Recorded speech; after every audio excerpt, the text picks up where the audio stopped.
Okay, hi, so this is going to be a little video about discharging capacitors, because there was a little practical I wanted to show you before we finished.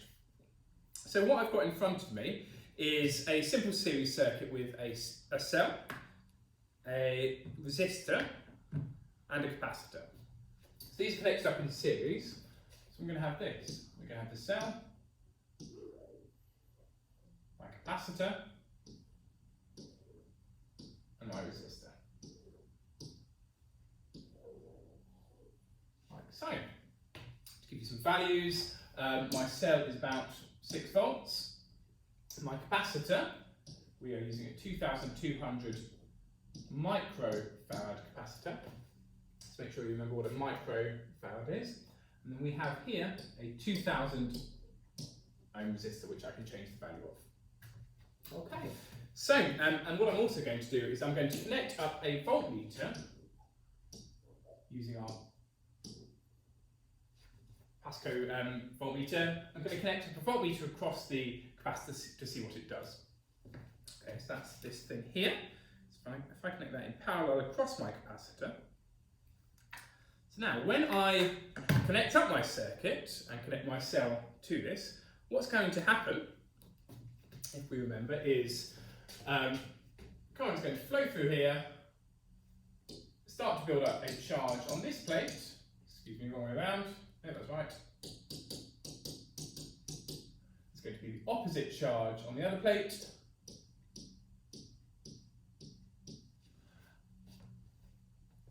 And so I've got a charged capacitor. When it's fully charged, there's no more current flowing in the circuit, which means the voltage across here, so when charged, the voltage should equal 6 volts. Now the reason that is, there's no current flowing, so there's 0 voltage drop across that resistor, so that whole 6 volts of the cell will be the same as what's on the resistor there. So let's take a little look at what this is going to look like. So, what I'm going to show you now is, I am going to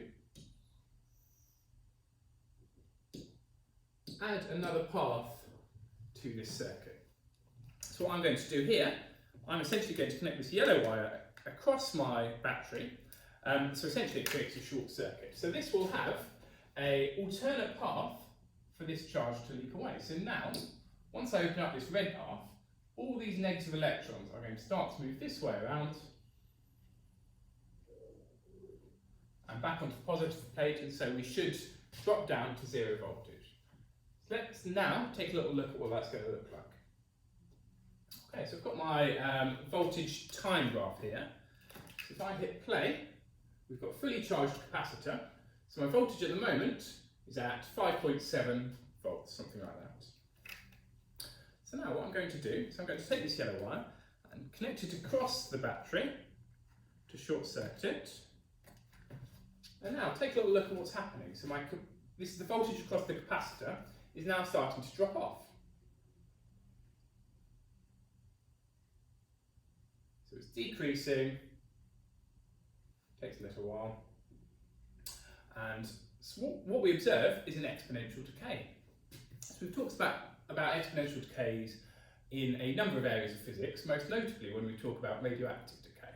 So there's going to be a lot of similarities between what we're doing here in capacitance and what we've done previously in radioactivity. Okay, so this is starting to fully discharge now. Still takes a little while. Okay, so I'm going to stop that one there. Once I disconnect this yellow wire, that capacitor will recharge. Okay, so we've got this exponential decay equation here. So, I'm just going to switch over to here. Take a little look at what this is what's going on here. So this is essentially that very same circuit. I've got my capacitor in series with my resistor here. I've got my battery, which allows me to charge this capacitor up. And then once I close this switch, all these negative charges are going to be able to move onto that positive plate. And what we've got here is a voltmeter, and this is going to show us how the voltage changes with time. Let's take a little look. At the moment, this is constantly at about 9 volts. Once I close that switch, my voltage decreases until 0 charge remains. So again, we've got that exponential decay there. So what can we change? What can we change to change the slope of that exponential decay? Well, if I've got a bigger resistor, I'll do it from here. If I change that resistance, let's double it to 20. How is that going to compare? So let's charge it up.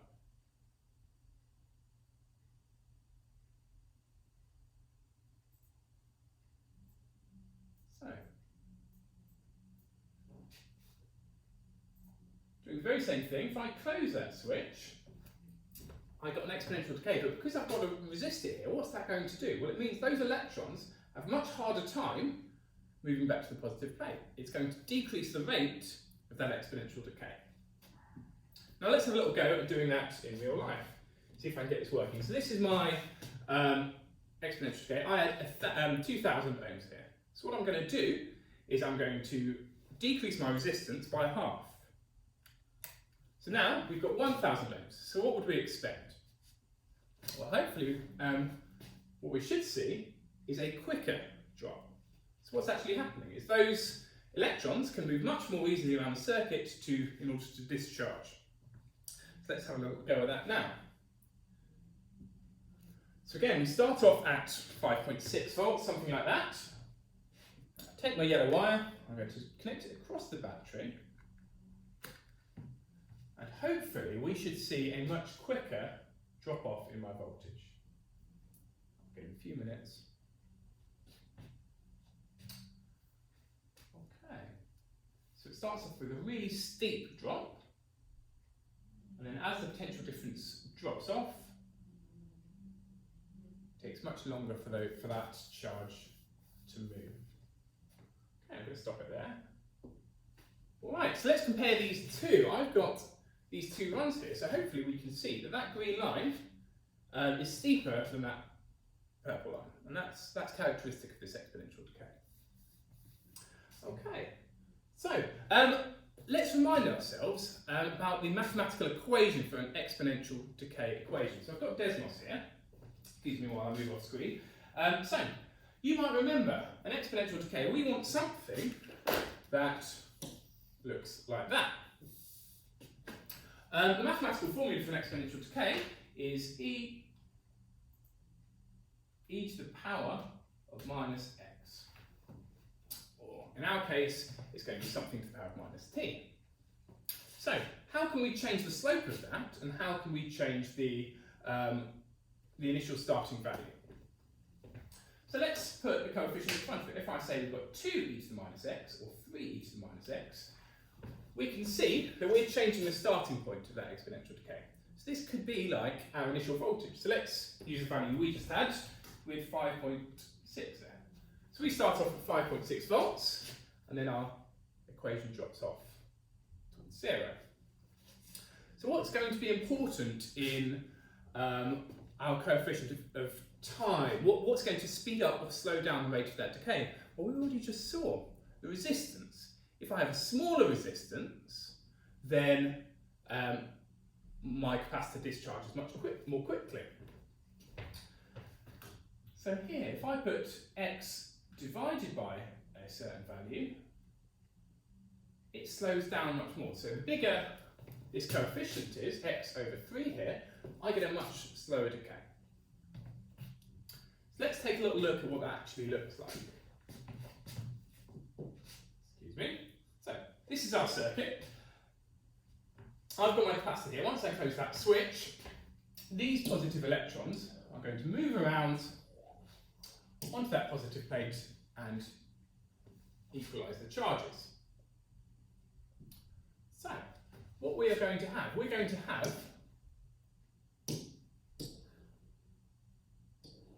a voltage against time graph that will look something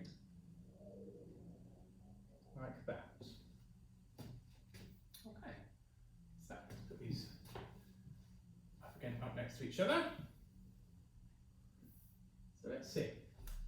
Well, how can we change the slope of that graph? Well, if I increase the resistance, should happen?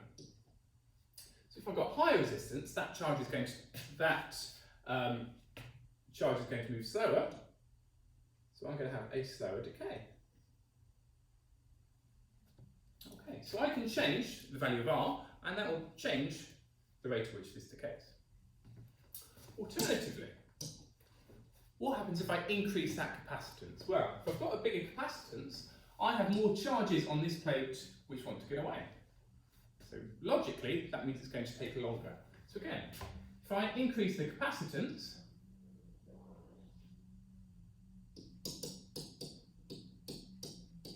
that is also going to mean it takes longer to decay. So, well, what is the equation of our decay going to be? We're going to end up with the voltage at any point in time. It's going to be e to the power of something to the t.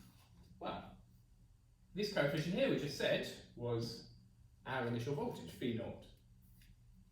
What about the up here with our t? Well, we're going to end up with something t divided by RC. If we increase R or we increase C, that means that exponential decay is going to take longer. So this is our equation for the exponential decay of voltage against time with a capacitor. Okay, I just want to quickly compare this with the radioactivity stuff we did before, just so we can see the similarities. So we're going to end up with A, the activity of a sample at a point in time equals A naught, our initial activity, times e to the minus lambda t. It's very similar here. Lambda in this case is our decay constant. As we increase lambda, that means our exponential decay gets faster. That means the material becomes more unstable. So this one in red is what we're interested in though. Okay. So I would like us to think now about the current in the circuit. How does the current behave? So I'm going to go back to my simulation here. Let's get rid of my voltmeter now. So let's charge my capacitor up. Oops. So now I've got fully charged capacitor. So if I put my current in the circuit, there's currently zero current flowing. The capacitor is fully charged, no more charge can flow. Take a little look. What happens as I close this circuit? Well, when I close that switch, this charge is going to start to move. Moving charges of current, one like that. Got to open that one first, otherwise I have a short circuit. Okay, so take a little look at my graph here. Go pause that. So what do we see here? Looking at this, well, we've got this exact same exponential decay. When I close that switch, my current spikes because I have a high rate of charge flow. As it decays, the rate of charge flow decreases and my current goes down. So, what would this be as an equation, do we think? Well, let's have a little look. Current equals exactly the same idea. I naught e to the minus t over RC. Exactly the same equation. Okay, now the way this is written here is not how it's given in your formula booklet. There's a key difference. So what we see in your formula booklet is this equation.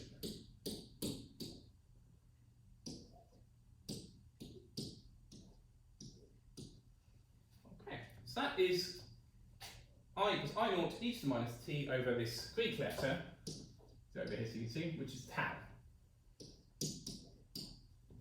So what does that stand for? Well, we already saw the similarities between this. Well, this letter tau equals R times C, the resistance of my resistor in the circuit times the capacitance.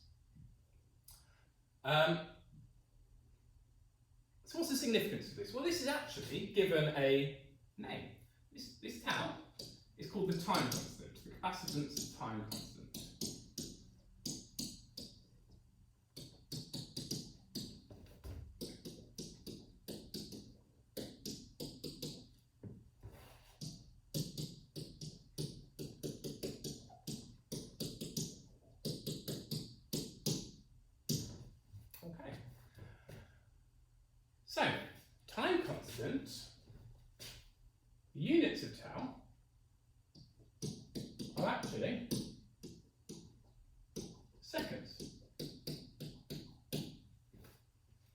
prove that later on. But that means that, weirdly, 1 second equals 1 ohm, ohm farads. Okay, so this value tau is significant. Now let's have a little look at why that might be. Okay, so I'm going to give you a question here, and I'd like you to have a little go at pausing the video after I've written the question, and I'll talk through it. So my question is, after tau seconds,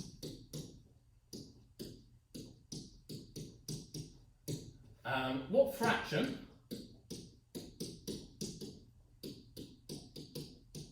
of my original potential difference across my capacitor will remain?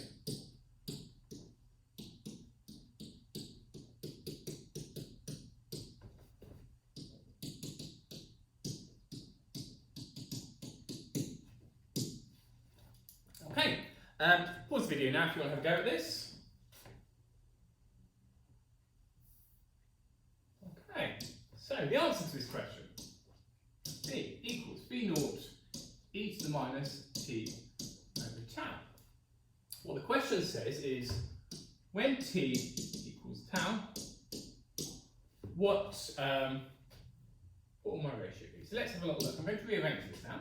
So I want the fraction as a percentage of the original. So I'm going to do v divided by v naught here equals e to the minus, or we say t equals tau, e to the minus t over tau, sorry, tau over tau, which is the same as e to the minus 1. If you get your calculator here and put in e to the minus 1, you should end up with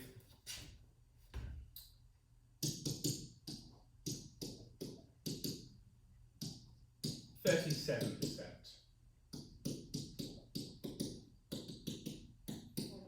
So this is one way we can think about our time constant tau is tau, my time constant, is the time taken for my capacitor to discharge to 37% of its original voltage. Okay, I'm going to give you one more question along the same lines. So in fact, I'm going to copy and paste this question because it's a very similar example.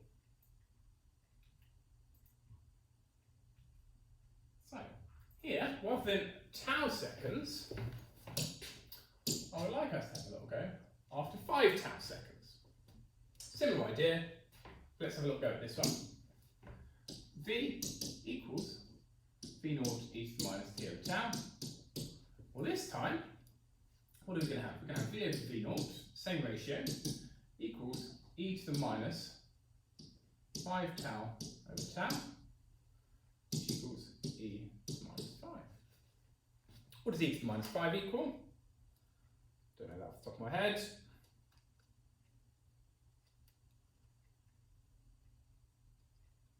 So we should end up with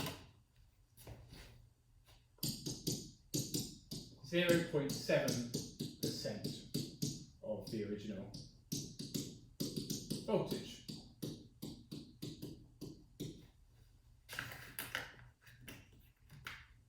Okay, so why did I ask this question? Well, this 5 tau is a significant value. So mathematically, an exponential decay gets closer and closer and closer to 0, but from a mathematician will say it's asymptotic, or never actually reach 0. For all practical intents and purposes, well, of course, a capacitor is going to discharge completely. So this value 5 tau is a really nice way of saying, well, at that point, as far as we're concerned, the capacitor is fully discharged. So, worth bearing that number in mind. So after about 5 tau seconds,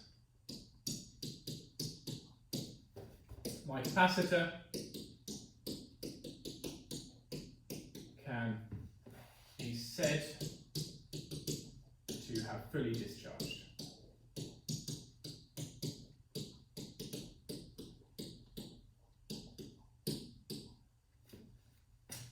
So that number is worth bearing in mind. Okay, one more question to have a little go at, and then I'll quickly summarise everything. So, final question. I use a 2,200 microfarad capacitor.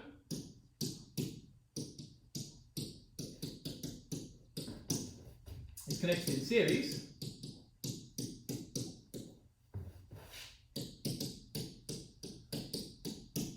with, I'll use the same values I used, a 1,000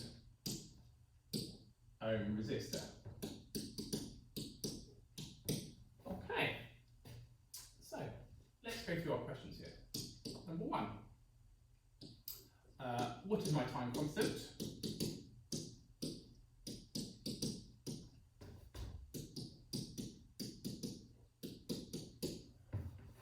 Number two,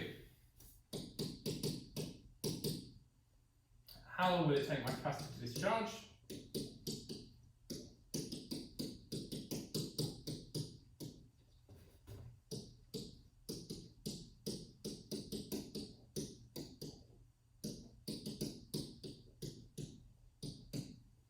And number three, if my initial voltage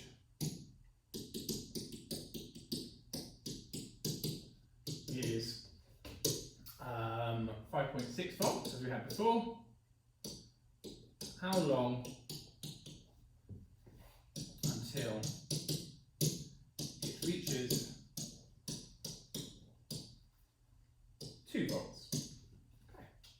3 questions there. Pause the video now if you want to have a little go at these. Okay, so question 1. What is my capacitor time constant? Well, we're looking for tau here. Tau is R times C. So here I've got 2,200 microfarads, times 10 to the minus 6, times my 1,000 ohm resistor, should equal 2,200 times 10 to the minus 3, which equals 2.2 seconds. Okay. Next, the question asks, how long will it take my capacitor to discharge? Well, in this case, we're looking for 5 tau. 5 times 2.2 is going to equal 11 seconds.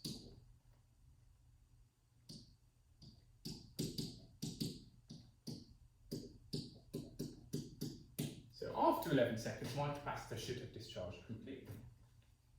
Now, number 3 is a little bit trickier. Let's have a little look at this one.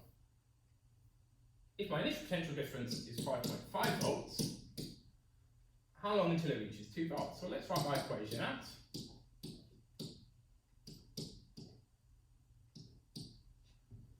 Let's plug some numbers in. So, how long until it reaches 2 volts? Well, my initial voltage was 5.6, we said.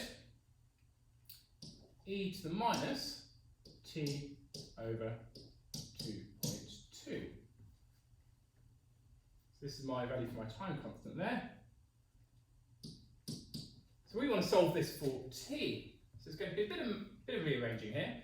2 divided by 5.6 equals e to the minus t over 2.2. Where do we go from here? Well, a bit of maths. We need to take natural logs of both sides. And I should end up with natural log of 2 divided by 5.6, let's write that as a decimal, of 0.357 equals minus t over 2.2. Natural log of that number equals minus 1.03.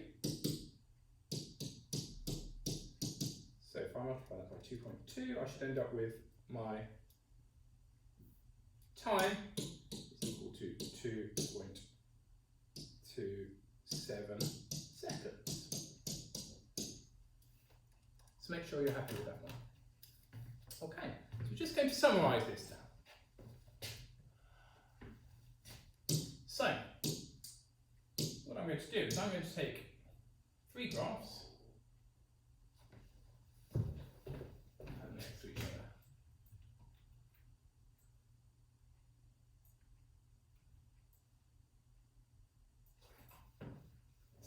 other. Okay, so this is all about discharging a capacitor.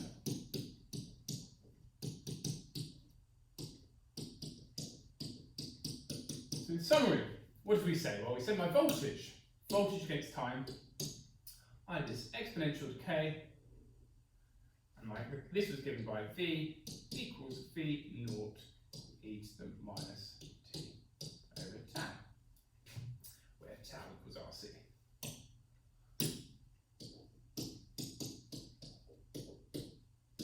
Okay, next, we have my current, also following this exact same exponential decay. Follows the exact same shape, that one being I naught.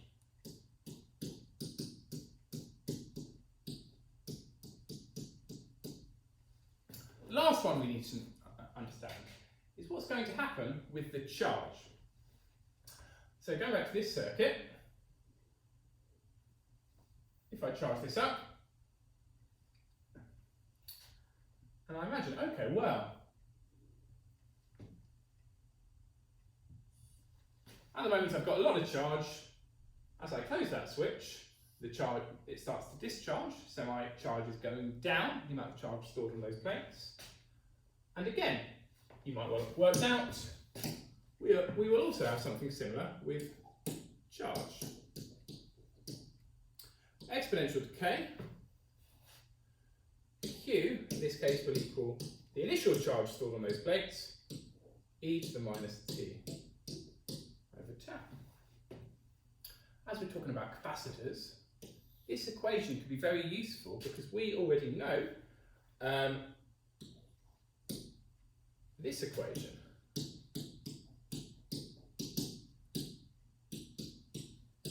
So if we know the capacitance, and we know the voltage of the cell, we know how much charge could be stored on those plates.